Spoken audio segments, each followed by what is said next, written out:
Hammaga assalomu alaykum. Sizlar bilan bugun 14-darsni boshlaymiz. 14-dars mavzusi bu ni kango na ge dianing ma. Ni kango na ge dianing ma.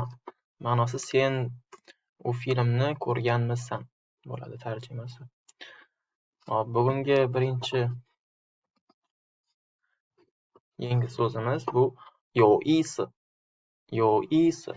Bu yoqda o'zi yo degani bu bor degani. Menda bor demoqchi bo'lsangiz, yo deysiz. Isi ma'nosi bu ma'no degani. Isi ma'no. Agar yo isi bo'lib keladigan bo'lsa, buni tarjimasi qiziqarli bo'ladi. Interesting. Qiziqarli. Yana aytaman, isini tarjimasi o'zi ma'no degani. Isi mana nima joy.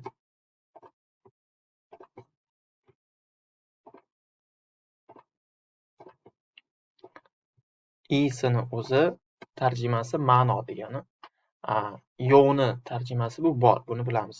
Agar yo'isi bo'lsa, bu ma'nosi bor bo'ladi. To'g'ridan-to'g'ri tarjima qilsangiz, lekin buni o'zi to'g'ri tarjimasi qiziqarli bo'lib o'tadi. Agar mana shu so'z birikmasi bo'lib kelsa, yo'isi bo'lib kelsa, ma'nosi qiziqarli bo'ladi, interesting. Misol uchun, 这个电影怎么样? 这个电影怎么样? Bu film qanday? 这个电影很有意思. Bu film judayam qiziqarli. 这本书怎么样? Bu kitob qanday? 这本书没有意思. Bu kitob qiziqarli emas. Bu yoqda inkorda mana bu may beryapti. 这本书没有意思. Bu kitob qiziqarli emas. Yana qaytaraman. 有意思ni tarjimasi bu qiziqarli. Isi o'zi keladigan bo'lsa, tarjimasi ma'no degani. Keyingi so'zimiz bu 但是. 但是 ammo, but, ammo lekin biroq. 但是 ammo. 今天下雪了, bugun qor yog'di. 今天 bugun degani 下雪了, qor yog'di. 但是 bu太冷, ammo unchalik sovuq emas. 冷 degani bu sovuq. 他今年4岁, u bu yili 4 yoshda. 但是会写很多字, ammo 会写 yoza oladi. 会 bu qila olmoq. 会写很多字, judayam ko'p so'zlarni, ya'ni judayam ko'p hieroglif, ya'ni hierogliflarni yoza oladi. Keyingi so'zimiz bu go. Go'ni ma'nosi bu kontekstga qarab har xil keladi. Bugun sizlarga birinchi o'tadigan ma'noyimiz bu o'tgan zamonni bildirib, o'tmishda boshdan kechirilgan ishni yoki o'sha tajribani bildiradi. O'sha so'zlovchini o'tmishda boshdan kechirgan biron bir ishi yoki biron bir tajribasi. Bu birinchi ma'nosi bo'ladigan bo'lsa, ikkinchi ma'nosi bu bir marta bo'lgan narsa, voqea yoki ilgari biron bir narsa qilgan bo'lsa, o'sha ma'nolarda keladi. Bu ham o'tgan zamon.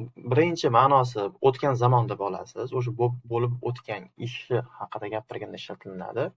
Va o'sha bo'lib o'tgan ish haqida ishlatilganda ham o'sha so'zlovchini boshdan o'tkazgan tajribasi yoki o'tmishda ilgari bir marta sodir bo'lgan biron bir voqea haqida gapirganda ishlatasiz. Misol uchun, 我出国北京. Men Pekinga borganman. Bu tajriba, bu boshdan o'tgan, o'sha bir marta Pekinga borgan. 我看过哪个电影. Men bu filmni ko'rganman. O'sha bir marta bo'lgan, ilgari bu narsa sodir bo'lgan, ya'ni bir marta ko'rgan. 我看过哪个电影. Men bu filmni ko'rganman. Men u filmni ko'rganman. Endi bugungi grammatikamiz o'zi go, mana shu go bilan bog'liq. Misol uchun formulasini ko'ramiz. Ega, fe'l, go va undan keyin object. 我出国北京. Men Pekinga borganman. Hozir o'tgan gapimiz. 我看过哪个电影. Men u filmni ko'rganman. Fe'ldan keyin keladi.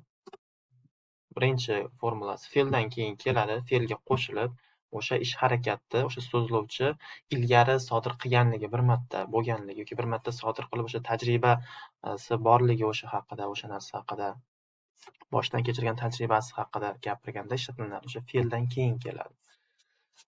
Agar buni inkor ma'nosini aytmoqchi bo'lsangiz, may ishlatasiz. 我没出国北京. Men Pekinga bormaganman. Bir marta ham bormaganman.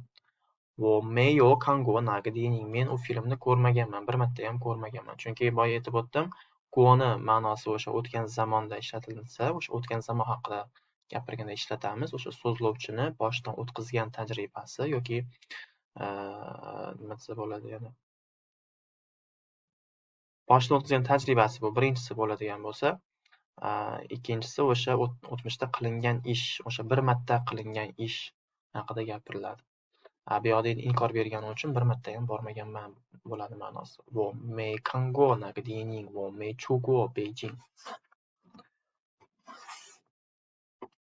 Endi buni savol varianti. 你出过北京吗? Savolni har xil yo'lda bersangiz bo'ladi. Birinchisi eng oddiy usul bu ma qo'shimchasi bilan, ya'ni savol qo'shimchasi. 你出过北京吗? Sen Pekinda bo'lganmisan, Pekinga borganmisan? 你看过那个电影吗? Sen u filmni ko'rganmisan? Endi ikkinchi savol berish usulimiz, yana ikkita usuli bor.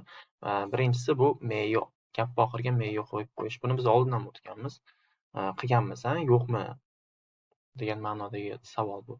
Ya'ni 你出过北京没有? Sen Pekinga borganmisan, bormaganmisan? 你看过那个电影没有? Sen u filmni ko'rganmisan, yo'qmi yoki ko'rmaganmisan? Uchinchi variantimiz savol berishi bu meyni fe'lni o'rtasiga qo'yish. O'sha chu fe'lini 2 marta takrorlab, o'rtasiga mey qo'yiladi. 你出没出过北京? Pekinga borganmisan, bormaganmisan? 你看没看过那个电影? U filmni ko'rganmisan, ko'rmaganmisan? Mana buni ma'nosi 你出过北京没有? Sen Pekinga borganmisan, yo'qmi? 你看过那个电影没有? Sen u filmni ko'rganmisan, yo'qmi? Bularning hammasi ma'nosi bir xil. Mana bu ikkita formula, mana bu formula ma'nosi bir xil. O'zingizga qulayini ishlatasiz. Eng ko'p keladigani baribir mana shu ma bilan. 你出过北京吗? Sen Pekinga borganmisan? Lekin qolgan mana bu ikkita formulani ham bilib olishingiz kerak baribir, chunki testlarda bo'ladi bu. Yokida xitoyliklar baribir ora-orada ko'proq mana bu variant bilan ham savol berib qoladi. 你出过北京没有? Sen Pekinga borganmisan, yo'qmi? 你看过那个电影没有? Sen u filmni ko'rganmisan, yo'qmi? Shunaqa ma'nolarda bo'ladi. Hop, hozirgi formulalarni o'sha grammatikani mustahkamlash uchun bitta-ikkita mashq bajarasiz. So'zlar chalkash berilgan, shularni tartibidan joyiga qo'yib, gaplarni to'g'ri tutishingiz kerak. Videoni pauza qilib o'zingiz bajarasiz, men to'g'ri javob beraman hozir. Birinchisi 我出国李老师家. Men Li ustozning uyiga borganman. O'tmishda bir marta borganman. 大卫来没来过我们学校? David bizning maktabga kelganmi, kelmaganmi? 大卫来没来过我们学校? David bizning maktabga kelganmi, kelmaganmi? Hop, buni ham videoni pauza qilib birinchi bajarib olasiz. Men hozir to'g'ri javobni beraman. 我们都看过那本书. Bizlar barchamiz, 我们都 bizlar barchamiz 看过那本书. U kitobni o'qiganmiz. 你吃过中国菜吗? Sen Xitoy taomini yeb ko'rganmisan, yeganmisan? Hozir listening eshitasiz va ikkita savolga javob berasiz. Birinchisi 他们看过那个电影没有? Ular u filmni ko'rganmi, yo'qmi? 他们想什么时候去看电影? Ular qachon film ko'rishga bormoqchi yoki film ko'rishga borishni xohlaydi? 电影吗? Lesson 14. Have you seen that movie? 课文1. 在教室. Text 1. In the classroom. 你看过那个电影没有? 没看过。听说很有意思。那我们下个星期一起去看吧。可以。但是我女朋友也想去。Hop, listening eshitdik. Ikkita savolga javob berishingiz kerak. Agar yaxshi tushunmagan bo'lsangiz, yana qaytadan eshitib ko'rasiz. Men hozir to'g'ri javobni beraman.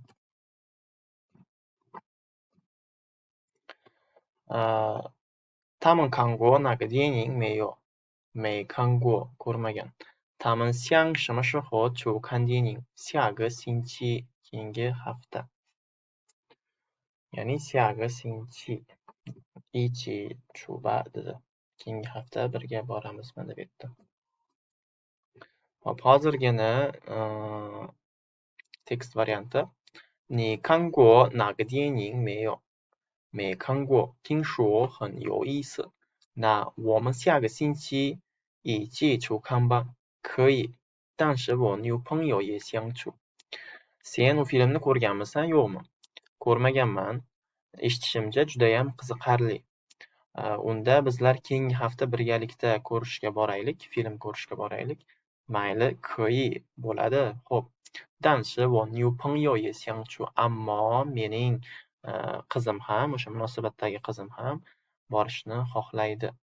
女朋友 degani qizi, gaplashadigan qizi. Piyinsiz ko'rib chiqamiz. 你看过哪个电影没有？没看过，听说很有意思。那我们下个星期一起去看吧。可以，但是我女朋友也想去。Hop, har doimgi mashq bajarasiz, ya'ni tekstni ma'nosini saqlab qolib, paraphrase qilingan, butun bitta gap qilib berilgan, o'sha bu yoqda dialog bo'ladigan bo'lsa, bu yoqda bitta odamni nomidan gapirilgan. O'sha bo'sh joylarga to'g'ri keladigan so'zlarni qo'yishingiz kerak. Videoni pauza qilib bajarib chiqasiz, men to'g'ri javobni beraman. 听说那个电影很有意思，但是我还没看过。朋友想下个星期和我一起去看，我可以去。我女朋友也想去。Eshitishimcha u film judayam qiziqarli, ammo men hali ham borib ko'rmaganman, Do'stim keyingi hafta men bilan birgalikda ko'rishga bormoqchi filmni. 我可以去, men bora olaman. Mening qizim ham borishni xohlaydi. Hop, bu yoqda endi ikkita tomondagi gaplarni bir-biriga to'g'ri keladigan ma'nosiga qarab, to'g'ri keladiganlarni birlashtirib chiqishingiz kerak. 非常好看, 我看过. Hop, bu yoqda qaysi biri to'g'ri keladi? Bu yoqqa harflarni qo'yib chiqasiz, videoni pauza qilib o'zingiz bajarib chiqing, men to'g'ri javoblarni beraman. 非常好看, 我看过. C to'g'ri kelar ekan. 这本书好看吗？非常好看, 我看过. Hop, ikkinchisiga A bo'lyapti. 你跟大卫打过篮球吗? Sen David bilan basketbol o'ynaganmisan demoqchi bu yoqda. 没打过, o'ynamaganman. 听说他打得很好. Eshitishimcha uning o'ynashi judayam zo'r, judayam yaxshi. Uchinchisiga D bo'lgan. 这个字怎么写? Bu so'z qanday yoziladi? Bu hieroglif qanday yoziladi? 我也没学过, men ham o'qimaganman, men ham o'rganmaganman. To'rtinchisiga B. 你去哪里买过水果吗? Sen u yerga borib meva sotib olganmisan? 买过 sotib olganman. 哪里的水果很多? U yerning mevalari judayam ko'p. 也不贵 ham qimmat emas. Beshinchisiga E bo'lyapti. 你认识他女朋友吗? Sen uning qizini taniysanmi? 认识 taniyman. 我跟他们一起唱过歌. Men ular bilan birgalikda qo'shiq kuylaganman. Hop, bugungi darsimiz tugaydi. Bugun biz o'tgan narsamiz eng asosiysi bu go grammatikasi, ya'ni o'tgan zamon haqida gapirib va o'sha so'zlovchini boshdan o'tkazgan tajribasi, o'sha bir marta sodir bo'lgan biron bir voqea haqida gapirganda ishlatiladi, fe'ldan keyin keladi. Bunga misollar: 你去过北京吗? Sen Pekinga borganmisan? 我去过北京, men Pekinga borganman. 我没去过北京, men Pekinga bormaganman, ya'ni biron marta ham bormaganman. Hop, shu joyda bugungi dars tugaydi. Agar tushunarsiz joyi bo'lsa, tushunmagan joylar bo'lsa, kommentariyada so'rasanglar bo'ladi. Videolar yoqayotgan bo'lsa, o'zlaringiz fikrlarni bildirib, like bosib, qo'llab-quvvatlanglar. Iltimos. Rahmat hammaga.